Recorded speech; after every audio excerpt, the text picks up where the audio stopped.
Hi there, nice to see you again. I'm happy that we have a few moments alone together. Well, actually, I'm not totally alone. I have a very dear friend of mine here today, one of my favorite people in the whole world, Dolly. Would you like to meet her? I'm going to show her to you. Here she comes.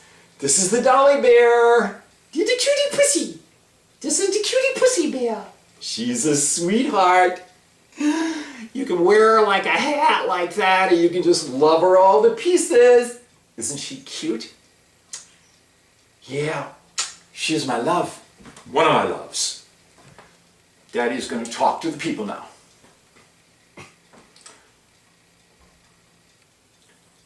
Time is really precious. And we don't have any time to waste. I mean, I wouldn't waste my time talking to you if I thought it wasn't going to do any good. And I said to myself, do I really want to save the world? Well, yes, if I could, I would. There's a billboard on the way to New York City, and there's two beautiful little children on it. It says, if you could help one person, would you? And I would. If I can help one person to be healthier or happier, I would do that. And the way that I can do that, the only way that any of us can do that, is by sharing bits of wisdom and information that other wonderful angel people have taught us along our journey. Wonderful Wayne Dyer, in one of his books I read years ago. And I go back a long way. Well, he said, when the student is ready, the teacher will appear. And that's true. As we go through life, little messages appear. I remember some started coming to me when I was an infant. And I remember walking up the street in Philadelphia when I was a teenager and looking in a drugstore window, and there was a poster of an apothecary shop. Beautiful picture, and I've always been into pictures. Yeah. And it had a laboratory with colored bottles and all kinds of wonderful people and things going on. And at the bottom was an inscription that I remembered and always will. And it said, "Physician, heal thyself." I didn't know exactly what it meant at the time. I was 16, 17 years old. But I did learn from my wonderful teachers years later exactly what that means. And that means that each one of us is a physician. And if we just hook up with the right doctor in charge, DIC, then we can help with our own healing, which happens when we realize that we are created perfect, whole, and complete. Now then, we come into the human condition, which isn't easy.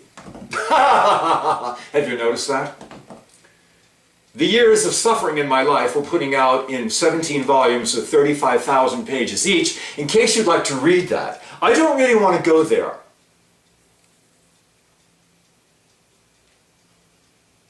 We don't have to suffer in order to learn how to rejoice. A lot of people think you do, but you don't.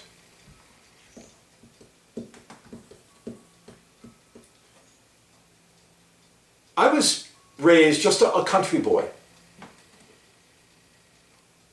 Most of my time I spent with my dear Aunt Beth on a farm. We had fresh vegetables, homemade bread with white flour, meat, potatoes, and lots of sugar. I, like millions of other people,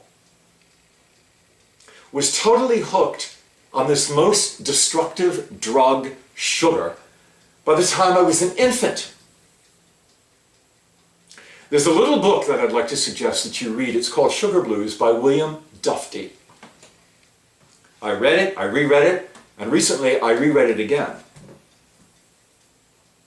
And I have a feeling when I look around me that millions of people are not aware how they are totally addicted to and being controlled, as governments and civilizations have done since the beginning of time, by this poison called sugar, sucrose, refined.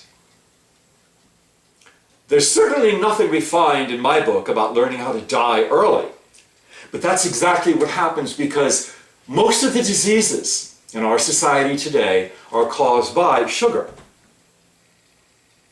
But you don't see those two words married very often, sugar poisoning, because the pharmaceutical companies and the insulin companies and the drug companies and other people related, oh, gimme, gimme, gimme, buy our stuff, kill yourself, but buy our stuff because we want the money. Terrible.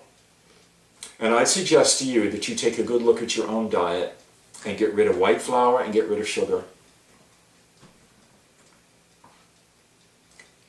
I find talking about the big it, and that's the controlling force in the universe, and thinking about that and paying attention to it is the most fascinating thing in the world. It makes you feel good. It's like laughing. Can we do our laugh together? Come on. When you laugh, you release all kinds of healthy endorphins in your body, so we want to laugh.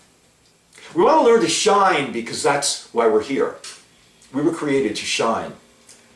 We're like the little candle that came into the world and it didn't know what to do with its flame, so it hugged it very tightly around itself. And in so doing, it created all kinds of shadows. And the shadows frightened the little candle.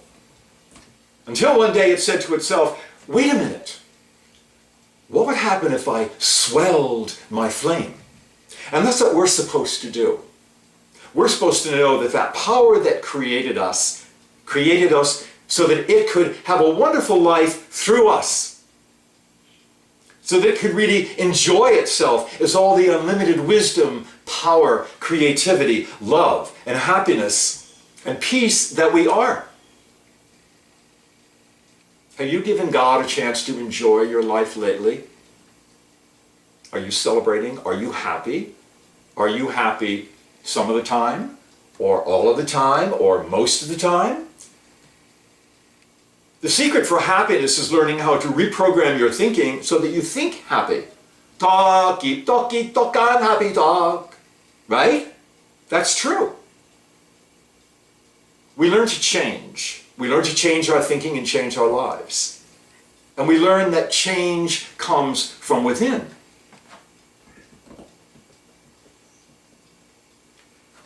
Don't be shy about communicating with the power that created you. It's almost incomprehensible to believe that this power so vast and so huge has time to pay attention to each one of us. But in actuality, that is exactly what's taking place every second, whether you can believe it right now or not. But I'll tell you something, if you practice it, if you pay attention to it, you will believe it.